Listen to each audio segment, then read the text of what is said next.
Oke, ini untuk kasus yang mana solidnya itu diberikan. Oke, ini adalah kasus ketika solidnya diberikan. Kalau solidnya diberikan, tadi kita menghitung volumenya melalui proses ini. Lalu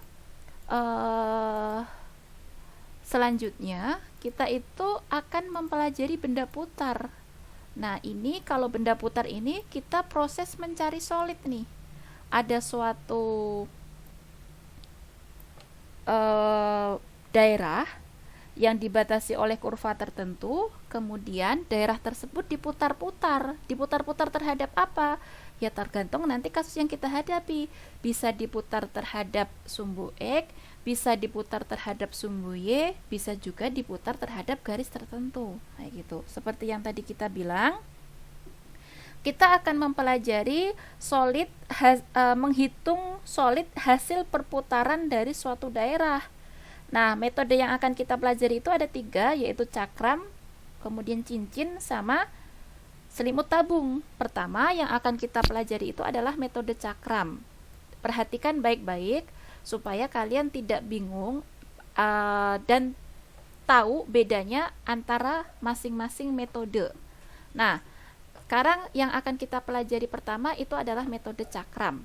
Misalnya nih, kita punya suatu daerah yang dibatasi oleh fungsi Y sama dengan fx, kemudian dibatasi juga oleh sumbu X. Kemudian si fx ini domainnya dibatasi dari A sampai B, yang mana si fungsi fx ini dia kontinu di interval A sampai B.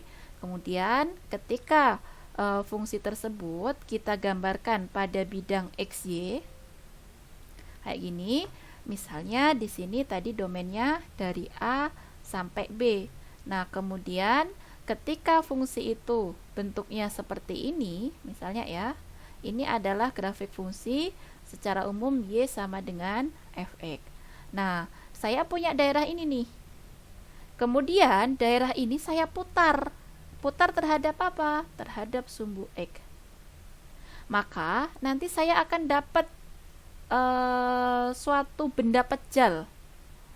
Nah, biar tergambar, misalnya di sini daerahnya itu saya ambil dulu irisannya nih. Saya mengiris kayak gini nih. Oke, saya ambil irisan persegi panjang di sini. Maka di sini ada delta X. Nah, ketika persegi panjang ini saya putar terhadap sumbu X, maka nanti saya akan mendapatkan koin, yang mana tebal koin ini merupakan si delta X. Nah, kemudian kalau kita perhatikan, koin ini nanti dia punya jari-jari, yaitu sebesar R besar. Jari-jari ini diperhitungkan dari mana? Jari-jari ini diperhitungkan dari jarak antara kurva dengan sumbu putar.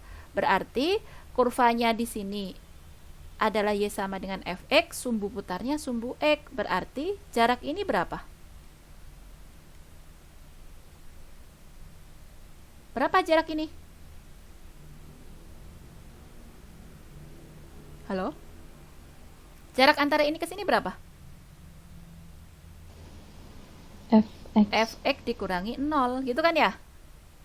Karena sumbu X ini kan sama saja dengan fungsi apa? Y sama dengan 0. Nah, berarti tadi kita sudah bahas bahwasanya jari-jari itu adalah jarak antara kurva dengan sumbu putar. Berarti jari-jarinya apa ini? fx Fx, kurang kayak 0. gitu. Fx kurang 0, atau bisa kita tulis langsung Fx kayak gini ya. Nah, dengan demikian satu koin ini berarti dia memiliki volume. Misalnya saya tuliskan delta volume. Delta volume dari koin ini berarti apa? Volumenya apa? Luas alas kali tinggi. Luas alas kali tinggi. A dikalikan dengan tinggi. Nah, kalau kita perhatikan, hasil putaran ini kan berupa lingkaran. Berarti luas lingkaran itu apa?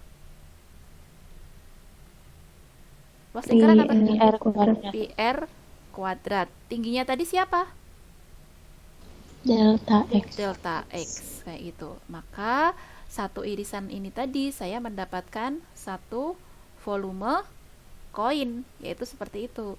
Kemudian ketika kita perbanyak, maka kita akan mendapatkan volume itu adalah diaproksimasi menggunakan jumlah irisan-irisan ini tadi, kita putar-putar terus gitu kan ya. Berarti saya akan dapat pi r kuadrat. Sebentar sebelum ke sini, ini r-nya bisa kita ganti langsung, berarti pi apa? R-nya jadi apa nih? F Fx dikuadratkan delta X kayak gitu. Berarti di sini itu adalah jumlah pi Fx dikuadratkan delta X. Kalau mau disigmakan berarti ini ada indeks XK, ini XK, K-nya dimulai dari 1 sampai N. Lalu volume itu sendiri adalah limit N menuju tak hingga dari sigma K sama dengan 1 sampai N pi Fx K dikuadratkan dikalikan delta XK. Tidak lain, ini adalah apa? Integral dari pi Fx dx. Batasnya dari mana? A sampai B. Ya, dari A sampai B. Nah, metode ini dia disebut metode cakram.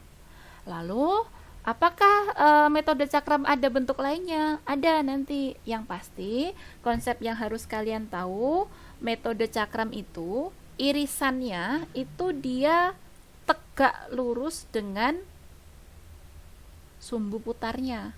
Lalu, antara irisan dengan sumbu putar itu tidak ada jeda sama sekali, ya seperti ini. Nah, metode yang seperti itu dia disebut sebagai metode cakram. Nah, yang pertama kita pelajari di sini adalah metode cakram yang diputar terhadap sumbu X. Maka volumenya, rumusnya menjadi seperti ini. Kayak gitu. Bisa dipahami?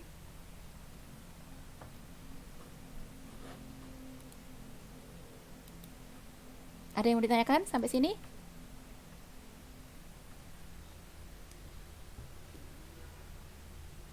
Belum ada? Belum ada, Bu. Oke, coba langsung kita terapkan di contoh 1.3. Coba salah satu baca soalnya. Saya, Bu. Ya, silakan. Suatu daerah dibatasi oleh Y sama dengan akar X untuk interval 0 lebih kecil dari X lebih kecil dari 4 dan sumbu X. Daerah tersebut diputar terhadap sumbu X. Tentukan volumenya. Oke, berarti gimana itu? Lagi-lagi ya, ketika kita ketemu soal seperti ini, identifikasi daerahnya dulu supaya tidak kelewat nanti.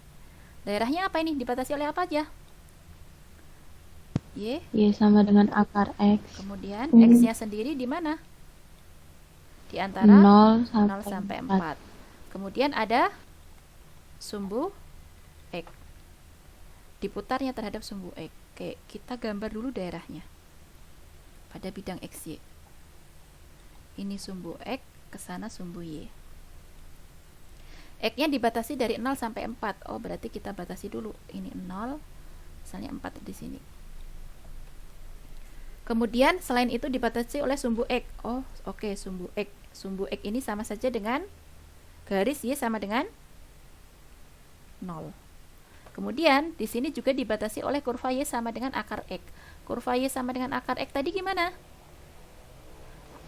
Lengkung. Ya, ada di atas sumbu X kemudian melengkung kayak gini ya. Nah, karena dibatasi X-nya sampai 4 ya berarti sampai di sini saja.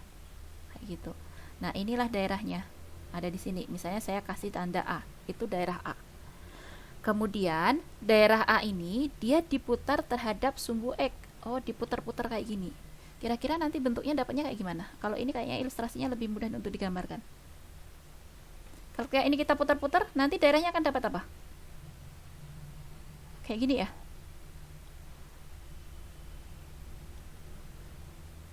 Iya nggak? Ketika ini lengkungan, kemudian kita putar-putar, kita kayak akan dapat trompet gitu-gitu ya. Iya, Bu. Ya. Iya, Nah, Bu. kemudian hasil Ya, perputaran Bu, ya, Bu. ya, benda pejal ini, hasil perputaran dari kurva daerah yang dibatasi oleh ini tadi, kemudian diputar terhadap sumbu X, kita dapat benda pejalnya kayak gini. Kemudian kita disuruh menghitung volumenya. Kira-kira dengan menggunakan metode cakram, gimana cara menghitung volumenya tadi?